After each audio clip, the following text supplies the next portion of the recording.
السلام علیکم، میں ہوں فرحت عباس سے. آپ دیکھ رہے ہیں لاہور ٹی وی اور میرا فیس بک پیج. ایک پنجابی کا بڑا اعلیٰ عظیم شعر ہے اور وہ اس وقت پاکستان پر پوری طرح ہماری سیاست پر منطبق ہے. بڑا مزیدار شعر ہے، آپ بھی ذرا سنیں. کوئی آتا ہے کوئی جاتا ہے، یہ کیسا پھدو کھاتا ہے. یہ ہے پاکستان کی ساری صورتحال اس وقت. کوئی آ رہے ہے، کوئی جا رہے ہے، کوئی نویں جی سیاست حکومت نویں آ گئی، پیپلز پارٹی آ گئی، عمران خان آ گیا، زرداری صاحب آ گئے، نون لیگ آ گئی، شہباز شریف صاحب، چھاتا بردار، چھتری بردار میاں محمد شہباز شریف صاحب دا گریٹ ایڈمنسٹریٹر وہ تشریف لے آئے، اور the great politician, the great leader of the nation میاں محمد نواز شریف صاحب المعروف طویل بیمار، وہ بیٹھے ہوئے ہیں جناب علی لندن میں. اور بہت بڑے کھلاڑی، زبردست سیاستدان حضرت آصف زرداری اور جناب علی وہ یہ کہہ رہے ہیں کہ پاکستان جو ہے بہت امیر ملک ہے. ہائے ہائے ہائے ہائے. جس ملک میں روزانہ درجنوں کی بنیاد پر خودکشیوں بھوک کی وجہ سے، جس ملک میں لوگ اپنا علاج نہ کروائیں اور کینسر سے اٹھنے والی بھی تکلیف کے لیے صرف ڈسپرین خرید سکیں یا پیروں فقیروں کے پاس دم درود کے لیے چلے جائیں یا صرف دعائیں مانگتے رہیں، جس ملک میں 2 وقت کی روٹی اکثریت کو نصیب نہ ہو، اسے کہا جا رہا ہے بڑا امیر ملک. امیر آپ کے لیے ہے، آپ کے لیے وہ زرخیز ہے، آپ کے لیے دولتیں ہیں، سرمائے ہیں، سارا کچھ ہے، آپ کے لیے سب کچھ ہے، آپ کے لیے. ہمارے لیے تو یہ ملک بہت ہی غریب ہے. ہمارے لیے تو یہ جب بارش آتی ہے تو سیلاب آ جاتے ہیں، گھر گر جاتے ہیں، تباہی آ جاتی ہے. زلزلہ آتا ہے تو ہمارے پاس اس کا سامنا کرنے اور اس سے نکلنے کے لیے کسی بھی قدرتی آفت سے لاجسٹکس ہی نہیں ہوتے، سامان ہی نہیں ہوتا. ہمارے پاس تو ہسپتالوں کی وہ حالت ہے، آپ جا کر دیہاتوں میں دیکھیں، شہر کے چند ہسپتال نہ دیکھیں. اور یہاں ہمارے ملک کے پاس اپنے ہسپتال نہیں ہیں، کم پڑ گئے ہیں، تجارتی کاروباری ہسپتال ہیں. یہاں پہ تعلیم کے حالات یہ ہیں کہ تجارتی اور کاروباری یونیورسٹیاں اور کالج جو ہے وہ مال بنانے کی فیکٹری ہیں ہمارے یوں. اور اب لوگ فیس بھی نہیں دے پا رہے، بجلی کے بل نہیں دے پا رہے، پیٹرول کے پیسے نہیں ہیں. اور زرداری صاحب چونکہ اولیاء کرام میں سے شامل ہوتے ہیں سیاست کے، وہ انہوں نے اب چونکہ وزیر اعظم بننا ہے، خود بیٹے کے بارے میں سنا کہ اب لوگ کہہ رہے ہیں کہ نہیں اس کو ذرا پہلے سیدھا کروائیں اور اس میں تھوڑا سا نا سکہ وغیرہ یا کوئی ایسی دھات ڈلوائیں کہ یہ ایسے سیدھا ہو جائے، چلے بھی سیدھا، بیٹھے بھی سیدھا، اور بولتے ہوئے بھی ذرا تھوڑی سی آواز بھاری بھرکم نکلے باہر ہو. تو اس لیے شاید وہ اب خود جو ہے وہ لوگوں نے کہا کہ نہیں زرداری صاحب آپ جس طرح ملک چلا سکتے ہیں، بلاول ابھی سیکھنا ہے، بلاول کو کوئی عہدہ دے دیجیے گا بڑا. وزارت خارجہ میں تو وہ فیل ہوا ہے، وہ جتنے اس نے اپنے تربیتی دورے کیے ہیں ان میں آؤٹ پٹ کوئی نہیں دے سکا. یہ کوئی ضروری تھوڑی ہے کہ بلاول بھٹو صاحب، بے نظیر صاحبہ اور زرداری صاحب کے گھر میں پیدا ہو گئے ہیں تو عظیم لیڈر بھی بن گئے ہیں. عظیم لیڈر تو پھر خدا بناتا ہے. اور ادھر عمران خان صاحب جو ہے وہ تقریباً شکست خوردہ ہو کر بیٹھ کے ہیں، اور اب ان کو یہ احساس ہو رہا ہے کہ میں جو بار بار لوگوں کو نکال کے لے گیا ہوں، بار بار لے گیا ہوں اور وہاں سے پھر واپس لے کے آیا ہوں کچھ نہ کر کے اپنے یعنی کوئی مطالبہ منظور کروائے بغیر لوگوں کو نکالنا اور واپس لے آنا، اور پھر کہنا پھر نکل آؤ، لبرٹی چوک پہنچو 4 بجے، پنڈی میں وہاں پہنچ جاؤ، بلو ایریا پہنچ جاؤ، فلاں پہنچ جاؤ. ان کے حالات بھی یہ ہیں. اور سب سے بڑا خوفناک کام جو آج پھر ہوا ہے کہ حکومت نے پھر عدالت کے وہ شاید 7 رکنی بینچ جو تھا پہلے 9 بنا، اس میں فائز عیسیٰ صاحب بھی نکل گئے اور طارق مسعود صاحب بھی. آج پھر ایک اعتراض داغ دیا ہے کہ جی جسٹس منصور علی شاہ صاحب کا تعلق چونکہ جسٹس جواد خواجہ صاحب سے رشتہ داری ہے، اس لیے جی یہ کلیش آف انٹرسٹ ہے اور ان کو بھی نکالیں. چیف جسٹس صاحب نے کہا کہ یہ کوئی ذاتی نوعیت کا یا جو سابق جسٹس ہیں جواد خواجہ صاحب، ان کے کوئی ذاتی فائدے کا، پرسنل نوعیت کا تو کیس ہی نہیں ہے، یہ تو عامت الناس کے فائدے کے لیے کیس کیا گیا ہے. تو اب آپ کہ فوجی عدالتیں نہ بنائی جائیں، اور اب آپ نے یہ رکھنا بھی ڈال دیا ہے، جبکہ وہ میں نے ایک انٹرویو میں سن رہا تھا، وہ میں نے شیئر بھی کیا ہے لاہور ٹی وی پہ، کہ جس میں کسی نے کوٹ کیا ہے کہ آرمی چیف نے کہا ہے کہ ہم فوجی عدالتوں کے لیے ہر قانونی آپشن دیکھیں گے۔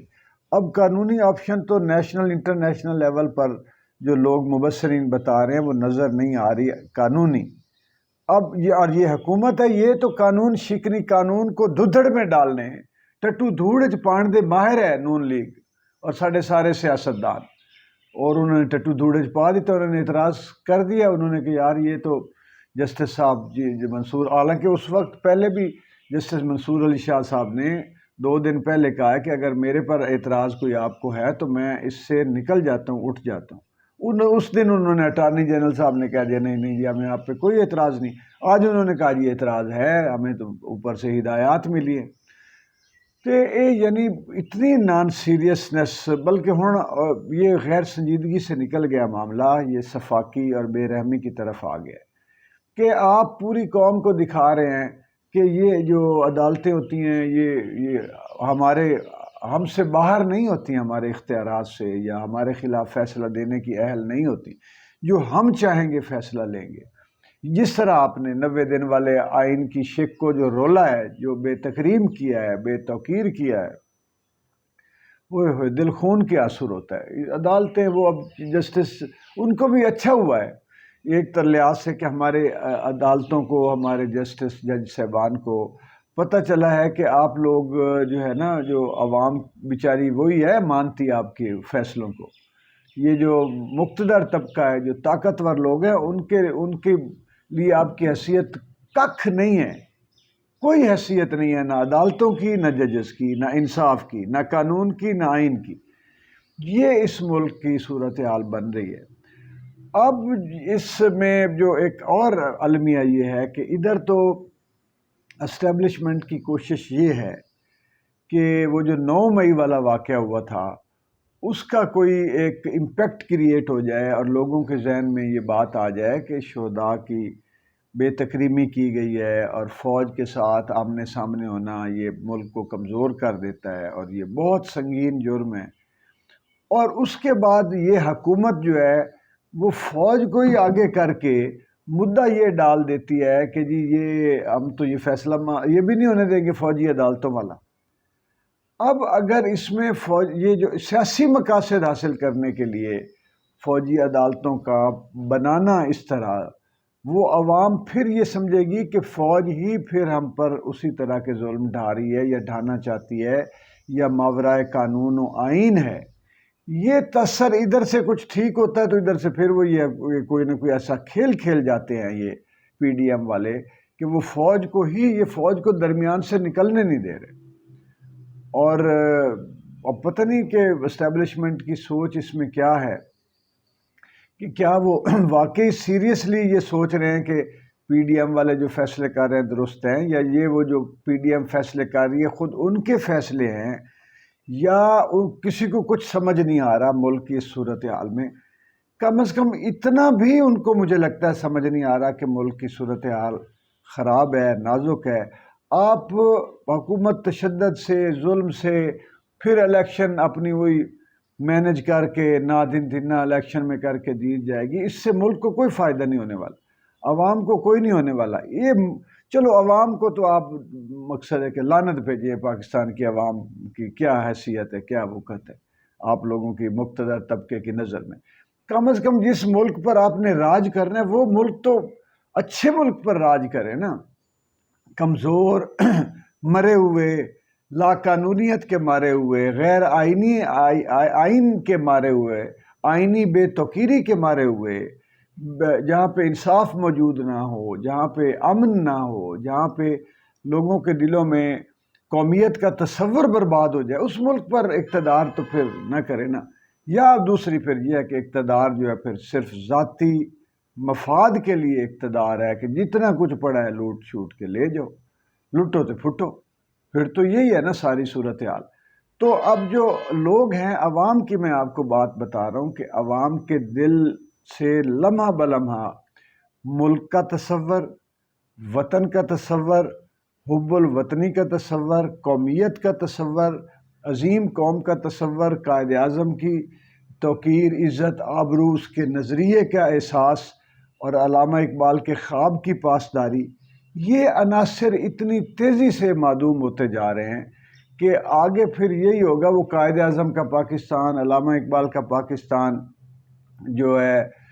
اسلامی اس پہ بنا ہوا پاکستان نظریے پہ، وہ یہ نہیں رہ جائے گا، اور پھر یہ رہ جائے گا کہ ایک طرف ہوگا کہ